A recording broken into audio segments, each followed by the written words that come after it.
Hello, welcome to Ian's POV. Got a haircut. It's a bit smarter, isn't it? Right. Burnham's new government. He doesn't have to go to Parliament now until September. So he's making all these decisions like a dictator. Like a Mao. Chinese communist. This is how the Communist Party works. They do it by tic-tac. Not tick-tock, tic-tac. By announcing a decision without the approval of a parliament. So Parliament has been taken out of the question for at least 6 weeks. So Burnham is going to be making all the decisions. Now, what's he done so far? Well, he's appointed a new cabinet. And we got fraudsters and tax evasionists and other people that we don't really like anyway. And he's all brought back in. Is this right? No. But he isn't answerable to Parliament for another 6 weeks. So he's making all these decisions without any scrutiny of Parliament. The way our democracy works is that we've got 3 branches of government. We have the king, because we're a constitutional monarchy. He's a king. He's got no power. The power from the king was stripped from him in 1688 with the Bill of Rights. He's a constitutional monarch. So he's got to do what the Privy Council tell him to do. And the government of the day. Then you have the House of Lords, which is allegedly an advisory chamber, but it's all full of yes men anyway. And then you have the elected MPs in the Commons. Now, in the old days, they all used to meet in Westminster Hall. And you have the Commons on one side and the Lords on the other. And they used to meet together. And then at some stage they split. I'm not sure exactly when. I'm not the expert on that.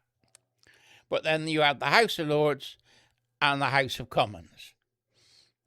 And members of the House of Commons are not allowed into the Lords. Unless it's the King's speech.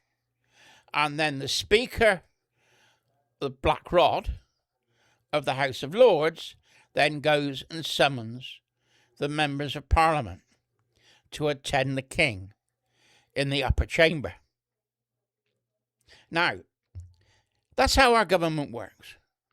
And the government of the day goes to this dispatch box and defends its decisions, explains what it's going to do. That's the way it's supposed to work. Now, we've seen under Starmer that all he did was read the script. And if it got a bit complicated, he blamed the Tories. It was Tories' fault, they did it. And now he's blaming Farage. Oh, Farage won't do anything. Farage will do this. Farage will do that. Not answering the questions that he was asked. Divert it. And nobody pulls him up. Why? Because the Speaker is a Labour MP. Might have something to do with it. Now, Burnham is now our Prime Minister. Unelected. Unelected by the Labour Party and unelected by the people. He's just been appointed. But what gets me is he announced that he's going to work from Birmingham and have a number 10 Birmingham. Number 10 Manchester. Sorry, I got that wrong. And he's going to have an office in Manchester. without the consent of Parliament. He just does it.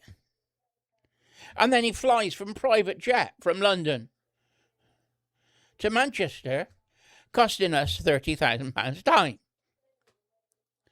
That was in the newspaper. That's what they said it cost.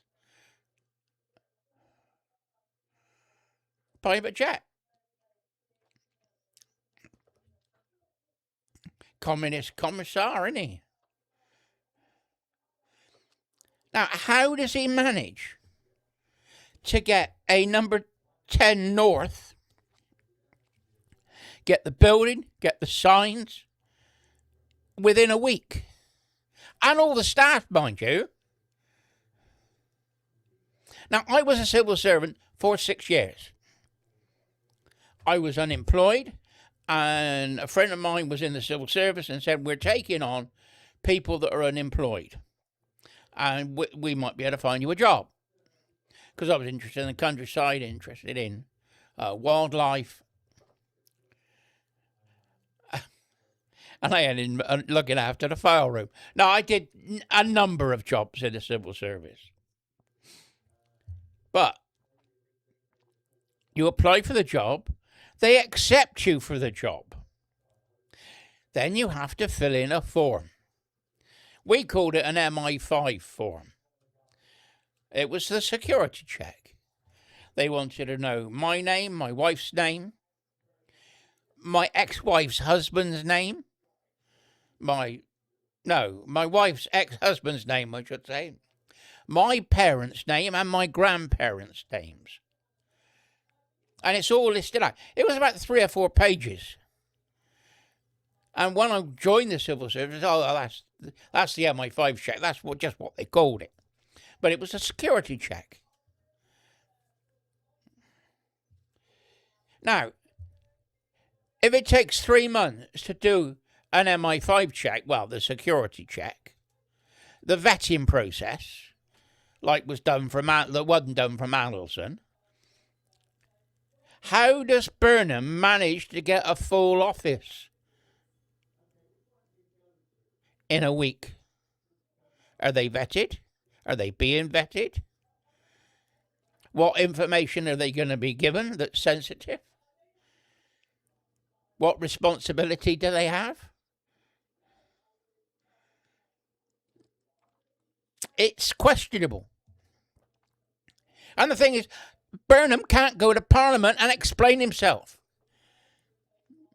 Perhaps they ought to recall Parliament to discuss the plans of the new Prime Minister. Explain what is happening and why he's doing it. And how much it's going to cost. Because all this stuff in this office in number 10 North, it's going to cost us money. And we're not supposed to have any money. They're supposed to be cutting back on social services. They're going to cut back on old age pension. They're going to be taxing my old age pension and more money. Well, they're technically taxing my old age pension anyway, because you've got a personal allowance of £12,500 a year. They added my pension to it, my state pension, and cut down my personal allowance. My personal allowance now is only £2,000. So I'm technically being taxed on my pension, which I've already paid for. That ain't right. They're supposed to be going to raid pension funds, which is your ASI. What's it called?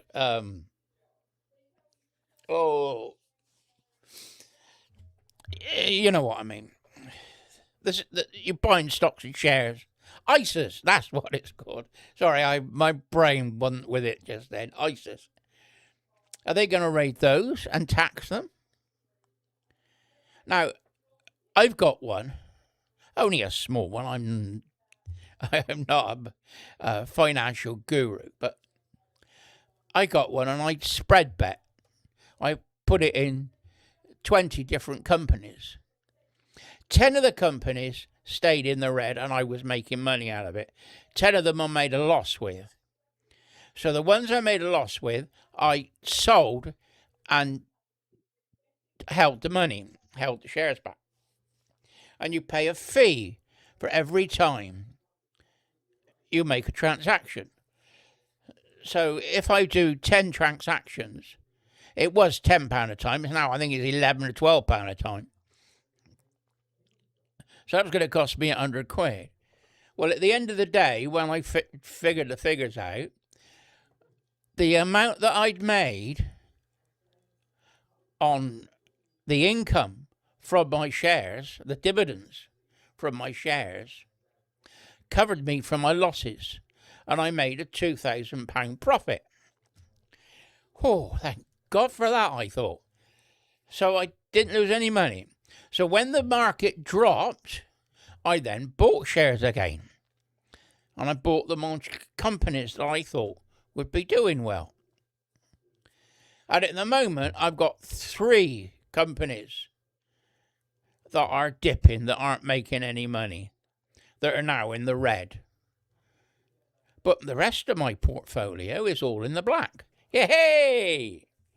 But it's only a small one. It's not a big one. Don't go thinking I'm making pots of money. But that's an ISA. I was going to use that as a pension fund for later on, when I'm a bit older. Well, I'm 70 now this year. Next month, I'll be 70, September. Well, we're not in August yet, but you know what I mean. But what gets me, I've been around for 70 years almost.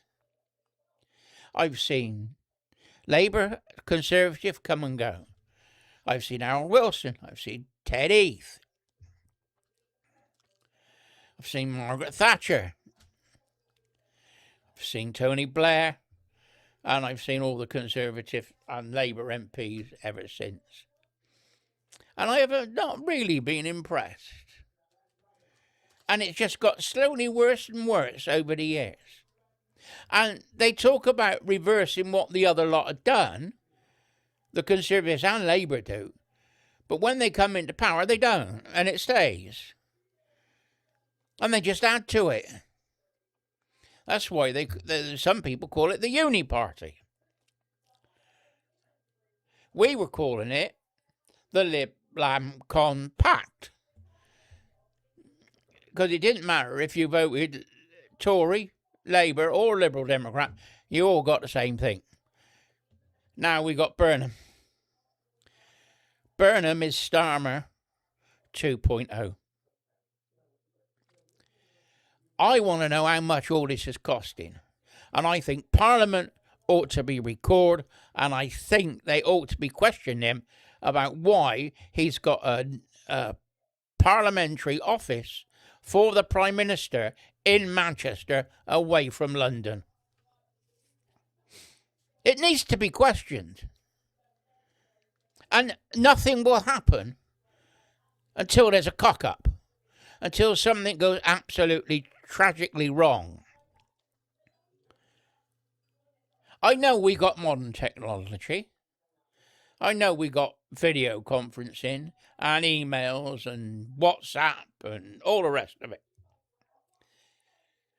But some of the sensitive information that we talk about will only be talked about in number 10 London. How do we know it ain't going to be bugged in number 10 North? Think about it. How secure is number 10 North? With modern technology, you can bug things quite easily. You know, Burnham needs to be able to go to Parliament and be questioned on his decisions that he's made. I think Parliament should be recalled. I think it should be called next week. Oh, the MPs are on holiday. Oh, bugger that. They're here to run the country.